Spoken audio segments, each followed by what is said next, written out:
काय होईल जेव्हा दोन मित्र एक कंपनी सुरू करतील आणि त्यांच्या असं लक्षात येईल की त्यांच्या कंपनीचा त्यांच्यासाठी अज्ञात असणारा किंवा त्यांना माहीत नसणारा आणखीन एक पार्टनर आहे. आणि त्या पुढची गोष्ट जेव्हा त्यांच्या लक्षात येईल की तो पार्टनर हा जिवंत व्यक्ती नसून एक मृत व्यक्ती आहे. आज आपण जाणून घेणार आहोत माझ्या आजच्या कथेमध्ये. नमस्कार मित्रमैत्रिणींनो, मी योगिता सागर शिंदे. अज्ञात गोष्टी या माझ्या युट्यूब चॅनलमध्ये तुम्हा सगळ्यांचं पुन्हा एकदा खूप खूप स्वागत आहे. अशाच काही थरारक ज्ञात अज्ञात गोष्टी ऐकण्यासाठी नक्कीच माझ्या चॅनलला सबस्क्राईब करा. चला तर मग सुरू करूया आपली आजची गोष्ट. ही गोष्ट मुंबईमध्ये साकीनाका येथे घडलेली आहे. दोन कॉलेज फ्रेंड ज्यांचं नाव अजय आणि विजय आहे, जे कॉलेज पासून एकमेकांच्या सोबत आहे. एकाच फील्डमध्ये शिक्षण घेतलं आणि दोघांनी पुढे जाऊन आपली स्वतःची एक छोटीशी कंपनी सुरू केली. त्यांची कंपनी पहिल्यांदा कुर्ल्याला होती, छोटस ऑफिस, पण दोघांनी अपार मेहनत करून ती कंपनी चांगली जम बसवली किंवा नावारूपाला आणली. आता हळूहळू असं व्हायला लागलं की ती कंपनीचं जे ऑफिस होतं ते त्यांना छोटं वाटायला लागलं. कारण जसा कामाचा पसारा वाढेल तसं त्यांचे कस्टमर वाढायला लागले किंवा स्टाफ वाढायला लागला. आणि मग त्यांनी एका नवीन ऑफिससाठी शोधाशोध सुरू केली. त्या आजूबाजूच्या एरियामध्ये ऑफिसेस बघताना एके ठिकाणी त्यांना अशी बातमी मिळाली की साकीनाका इथे एक ऑफिससाठी जागा अवेलेबल आहे. मग त्या दोघांनी जाऊन ती जागा बघितली. ती जागा त्यांना आवडली सुद्धा आणि तिथं त्यांनी ऑफिसचं कन्स्ट्रक्शन सुरू केलं. थोडंफार ड्युप्लेक्स असतो तशा टाईपचं ऑफिस त्यांनी बांधून घेतलं होतं. म्हणजे ग्राउंड फ्लोअरला पूर्ण स्टाफ आणि ऑफिसच्या आतमधूनच जाणारा एक छोटासा जिना आणि वरती त्या दोघांसाठी एक केबिन. ऑफिसचं कामकाज पूर्ण झालं, व्यवस्थित सगळं इंटेरियर वगैरे सेट झालं आणि मग ह्या दोघांनी असा विचार केला की आता एक छोटीशी पूजा करू आणि आपलं ऑफिस सुरू करू. त्यांच्या ऑफिसची जेव्हा पूजा होती त्यावेळी त्यांची एक फ्रेंड आली होती. पूजा झाल्यानंतर जेव्हा जेवण वगैरे सुरू होतं आणि या सगळ्या मित्रांच्या गप्पा चाललेल्या, तेव्हा त्यांच्या फ्रेंडनी सहज विचारलं, अरे तुमचा तिसरा पार्टनर कोण आहे? तर हे दोघेही हसायला लागले. ते म्हणाले, अगं काय मस्करी करते, आम्ही दोघांनीच ही कंपनी सुरू केली आणि आम्ही दोघंच त्याचे पार्टनर आहोत. पण ती मैत्रीण म्हणते की नाही, अरे तुमच्या कंपनीचं जे अग्रीमेंट आहे ते 3 जणांच्या नावावरती आहे. पण त्यावेळी पूजेची गडबड, आलेल्या लोकांना बघणं, या सगळ्या गोष्टीमध्ये तो विषय बाजूला पडला. त्या दोघांनीही त्याच्यावरती इतकंसं लक्ष दिलं नाही. त्यांचं ऑफिस सुरू झालं. आता आपल्या कंपनीचा व्याप वाढलाय. डिजिटल मार्केटिंगची ती कंपनी होती. त्यांनी असा विचार केला की आपण 2 शिफ्ट मध्ये स्टाफ ठेवू. म्हणजे मॉर्निंग शिफ्ट मध्ये एक जण काम करेल आणि नाईट शिफ्ट मध्ये एक जण काम करेल. त्यानुसार त्यांनी स्टाफ हायर केला. मॉर्निंग शिफ्टला वेगळे लोक, त्यावेळी त्यांचा एक बॉस सोबत असेल. इव्हिनिंग शिफ्टला वेगळे लोक.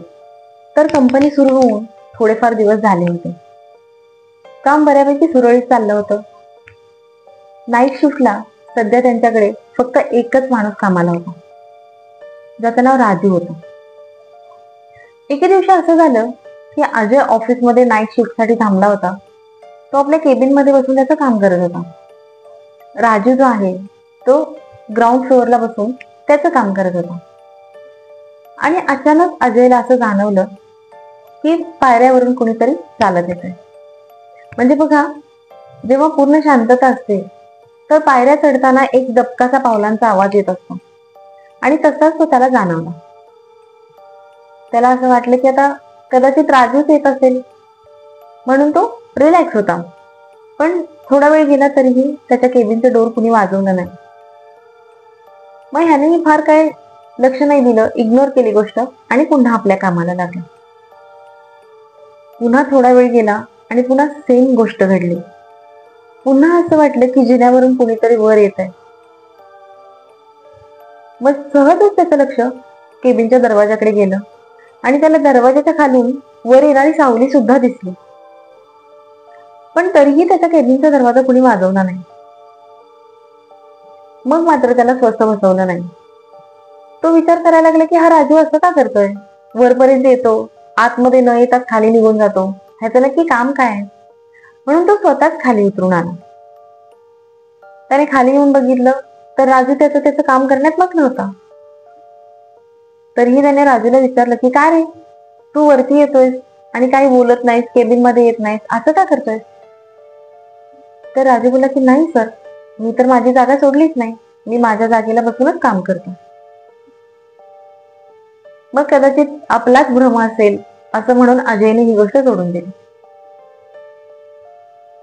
पुन्हा मग दुसऱ्या दिवशी विजय नाईट शिफ्ट साठी होता.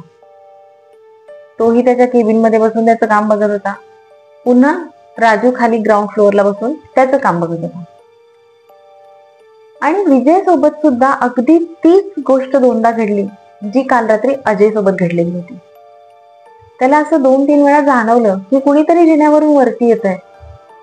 त्याला सावली सुद्धा दाराच्या खालून दिसतीये, पण कुणीही दरवाजा वाजवत नव्हतं किंवा त्याच्या केबिन मध्ये एंटर नव्हतं करत. परत त्याने सुद्धा तीच गोष्ट केली. तो खाली उतरून गेला. त्याने राजूला विचारलं की का असं करतोस बाबा?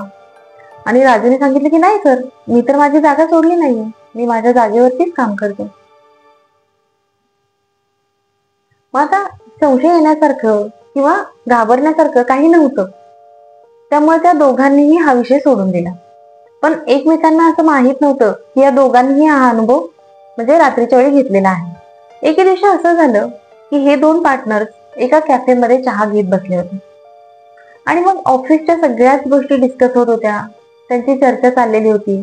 आणि बोलता बोलता अजय म्हणाला की अरे त्या दिवशी रात्री ना मला असा एक एक्सपिरियन्स आला. दोनना असं वाटलं की कुणीतरी वरती चालत येतंय, पण कुणी आतमध्ये आलं नाही. आणि राजू पण म्हणाला की तो जागेवरून उठला नाही, मला बहुतेक भास झाला असावा. विजय पण या गोष्टीला लगेच दुजोरा देतो. तो म्हणाला की अरे सेम गोष्ट मी सुद्धा अनुभवली आहे त्या ऑफिसमध्ये. आता काय करावं? कारण एखाद्याला जर वाटला असेल तर मग तो कदाचित इग्नोरन्स करण्याचा किंवा टाळण्याचा विषय होता, पण दोघांनाही सेम अनुभव आला होता. आणि मग ते दोघं डिसाईड करतात की आज रात्री आपण दोघं इथे थांबू. मग त्या रात्री दोघ जण त्या ऑफिसमध्ये थांबले. दोघांच्याही डोक्यात तोच विषय होता की आज कोणी येतंय का? आणि थोड्या वेळाने परत ती घटना घडली. असं जाणवलं की जिन्यावरून कुणीतरी वरती येत आहे. दरवाजाच्या खालून सावली दिसतीये, पण कुणीही आतमध्ये आलं नाही. मग मात्र ते चिडले. ते दोघेही तावातावाने खाली आले. त्यांनी राजूला आवाज दिला की काय काय चाललंय तुझं? पण अचानक त्यांचं लक्ष समोर गेलं. राजू जमिनीवरती पडलेला होता. त्याचे डोळे सताड उघडे होते आणि तो एकटक जिन्याकडे बघत होता. त्याची ही अवस्था बघून हे दोघं पण घाबरले. त्याला उठवलं, त्याला पाणी प्यायला दिलं आणि दोघेही विचारायला लागले अरे काय झालं, काय झालं, तुझी अवस्था काय झाली, काही त्रास होतोय किंवा तब्येतीचं काही रिझन आहे? पण राजू प्रचंड घाबरलेला होता. मग ह्या दोघांनी त्याला थोडं रिलॅक्स होऊ दिलं आणि मग त्याला विचारलं की काय झालंय राजू? आणि मग राजूने जे सांगितलं ते ऐकून ह्या दोघांचंही रावधान आलं. राजूचं म्हणणं असं होतं की त्या ऑफिसमध्ये त्यांच्या केबिन कडे जाणारा जो जिना आहे तिथे त्याने एका बाईचं प्रेत बघितलं. आता ही अशक्यप्राय गोष्ट होती, कारण थोड्या वेळापूर्वी त्याच जिन्यावरून हे दोघ जण खाली आले होते. पण एकंदरीत राजूची अवस्था बघता ह्या दोघांनाही कुठेतरी भीती वाटायला लागली. मग अजयने एक काम केलं. त्याची एक फ्रेंड होती ती पॅरानॉर्मल ऍक्टिव्हिटीज किंवा काही निगेटिव्ह एनर्जीज यांच्याबद्दलचा स्टडी करायची. त्याने तिला कॉन्टॅक्ट केला आणि ही सगळी परिस्थिती तिला सांगितली. तिने ही परिस्थितीचा अंदाज घेतला आणि त्यांना सांगितलं की तुम्ही जितक्या लवकर शक्य आहे तितक्या लवकर त्या ऑफिस मधून निघा आणि ते ऑफिस उद्या दिवसभर बंद ठेवा, मी उद्या तुम्हाला भेट देते. मग ते तिघे पण तिथून निघाले. त्यांनी ऑफिस लॉक केलं आणि दुसऱ्या दिवशी या तिघांपैकी किंवा जो दिवसा काम करणारा स्टाफ असतो त्यापैकी कोणीच ऑफिसला गेलं नाही. दुपारी 4च्या नंतर त्यांची जी फ्रेंड होती जी पॅरानॉर्मल ऍक्टिव्हिटीचा स्टडी करायची ती त्या ऑफिसमध्ये आली. तिच्यासोबत तिचे काम करणारे 2-3 कोवर्कर होते. आणि त्या सगळ्यांनी पूर्ण ऑफिसमध्ये फिरून सगळ्या गोष्टींचा बारकाईने अभ्यास करून बराच वेळ त्या ऑफिसमध्ये घालवला. म्हणजे 4 वाजता ते ऑफिसमध्ये गेलेले, जवळपास 3-4 तास होत आले तरीही ते त्या ऑफिसमधून बाहेर आले नव्हते. पण जेव्हा ते बाहेर आले तेव्हा त्यांनी सांगितलेलं सत्य हे या दोघांनाही पचायला खूप अवघड होतं. जेव्हा ती मुलगी बाहेर आली तेव्हा तिने फक्त इतकंच सुचवलं की तुम्ही हे ऑफिस खाली करा, शक्य असेल तर दुसरीकडे तुमचं काम सुरू करा. मग या 2 मित्रांना पण टेन्शन आलं की नक्की असं काय आहे, तू असं का सांगतेस? आणि त्या मुलीने सांगितलं, कारण तुमच्या ऑफिसमध्ये एका मुलीची आत्मा आहे,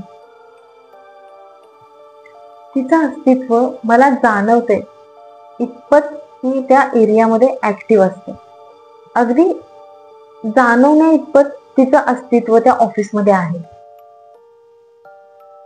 हे ऐकून ह्या 2 मित्रांना थोडीशी काळजी वाटली, कारण हाय एज्युकेटेड असणारी लोक होती, आपल्या साक्षरतेवरती किंवा शिक्षणावरती त्यांचा विश्वास होता, पण तरीही ती मैत्रीण खोटं सांगणार नाही ही सुद्धा त्यांना खात्री होती. मग यांनी विचारलं की ती मुलगी कोण आहे आणि इथे का आहे? तर त्या मैत्रिणीने उत्तर दिलं की मी तिच्याशी कॉन्टॅक्ट करण्याचा खूप प्रयत्न केला आणि मी तिच्याशी संवाद साधलाय. बऱ्याच वर्षांपूर्वी इथे एक वेगळी वास्तू होती आणि त्या वास्तूमध्ये त्या एका मुलीवरती कुणीतरी अत्याचार करून तिची जीवनयात्रा संपवली होती. त्या माणसासोबत काम करणाऱ्या 2 व्यक्तींनी तिला दहन केलं होतं, जेणेकरून त्यांना असं वाटलं की दहन केल्याने तिचा आत्मा मुक्त होईल. पण असं काहीच झालेलं नाही. तिची आत्मा अजूनही या वास्तूमध्येच भटकते. मग या 2 मित्रांना प्रश्न पडतो की मग आम्ही कुठे तिला त्रास दिला? म्हणजे जरी ही परिस्थिती असेल तरी आम्हाला त्रास देण्याचा काहीच प्रश्न येत नाही. तेव्हा ती त्यांची मैत्रीण सांगते की तिला असं वाटतं की तुम्ही तिला न्याय मिळवून द्यावा, कारण ज्या व्यक्तीने तिच्यावरती अत्याचार केला होता त्या व्यक्तीचा सुद्धा पुनर्जन्म झालाय आणि तिची अशी इच्छा आहे की तिला न्याय मिळवण्यासाठी तुम्ही त्या व्यक्तीचं जीवन संपवावं. हे ऐकून मात्र त्या दोघांचं धाबं आनंद. म्हणजे कसं शक्य आहे हे? अशी एखादी व्यक्ती जी तुमच्यासाठी अनोळखी आहे, जिला तुम्ही ओळखत नाही, जिला तुम्ही कधी बघितलंही नाही, अशा व्यक्तीचा म्हणजे तुमच्याशी संबंध नसणाऱ्या किंवा तुम्ही ओळखत नसणाऱ्या कोणीतरी एका मुलीसाठी काटा काढायचा किंवा तिला त्रास द्यायचा किंवा तिचा बदला घ्यायचा, म्हणजे कोणत्याही अर्थाने कोणत्याही सेन्सिटिव्ह माणसाने ही गोष्ट पटण्यासारखी नव्हती. मग त्या मैत्रिणीने सांगितलं की जर तुम्हाला यातली कोणतीच गोष्ट शक्य नसेल तर मग ही जागा तुम्ही खाली करा. आता त्यांनी फार कष्टांनी उभं केलेलं साम्राज्य होतं, खूप पैसा ओतला होता, या दिवसांचे श्रम होते, पण तरीही या सगळ्या गोष्टींपासून पिच्छा सोडवण्यासाठी त्यांनी ते ऑफिस बंद केलं. आता दुसरं काहीतरी सुरू करेपर्यंत ते दोघं आपल्या आपल्या घरी होते. पण तरीही काही गोष्टी होत्या ज्या त्यांच्या आयुष्यामधल्या बदलत चालल्या होत्या. जसं की अजय जेव्हापासून घरी थांबायला लागला होता त्याला त्याच्या बायकोमध्ये बदल जाणवायला लागले होते, इतके की कधी कधी त्याला असं वाटायचं की ही स्त्री आपली बायकोच नव्हे. विजय सुद्धा अशा काही गोष्टी होत्या ज्या फेस करत होता, ज्या त्याच्यासाठी अनोळखी होत्या किंवा इन जनरली त्या कोणत्याही कॉमन माणसासोबत घडत नाही. आता आपली स्टोरी इथे येऊन थांबते. म्हणजे या स्टोरीमध्ये पुढे काय झालं मला नाही माहिती. म्हणजे त्या 2 मित्रांनी त्या बाईची बाजू समजून घेऊन तिचा बदला घ्यायला तिला मदत केली, किंवा मग ह्या दोघांनी तिचा बदला घेतला नाही म्हणून ती त्यांना नेहमीचाच त्रास देत राहिली, या दोन्हीही शक्यता मला माहित नाही. जर तुम्ही त्या एरियामध्ये राहणारे असाल, तुम्हाला ही गोष्ट माहित असेल, तर तुम्ही नक्की मला कमेंट करून कळवा. आता बघा, आपण बऱ्याचदा ह्या सगळ्या गोष्टींबद्दल विचार करत नाही. त्यांच्याकडे पैसा होता, त्यांनी नवीन ऑफिस सुरू केलं, पण त्यांना असं कधीही वाटलं नाही की आपण अशा ठिकाणी जातोय जे ठिकाण आपल्यासाठी वेल नोन नाहीये किंवा ओळखीचं नाहीये. तर असं ठिकाण आपल्याला त्रासदायक ठरू शकतं का? नक्कीच तुम्ही याचा विचार करा. कारण तुम्हाला पटो अथवा न पटो, आत्मा ह्या आपल्या आजूबाजूला असतात. कदाचित आत्ताही तुम्ही ही स्टोरी ऐकत असताना तुमच्या आजूबाजूला एखादी आत्मा असेल. फक्त आपल्याला लक्षात येत नाही किंवा आपल्याला त्यांचं अस्तित्व जाणवत नाही, म्हणून आपण या सगळ्या गोष्टींकडे दुर्लक्ष करतो. पण काही ठिकाणी काही शक्ती अशा असतात ज्या तुम्हाला त्यांचं अस्तित्व जाणवून देतातच. माझी ही कथा कशी वाटली नक्की मला कमेंट करून कळवा. माझ्या चॅनेलला सबस्क्राईब करा, या स्टोरीला लाईक करा, शेअर करा. आपण पुन्हा भेटूयात अशाच एका नवीन कथेसोबत. तोपर्यंत धन्यवाद.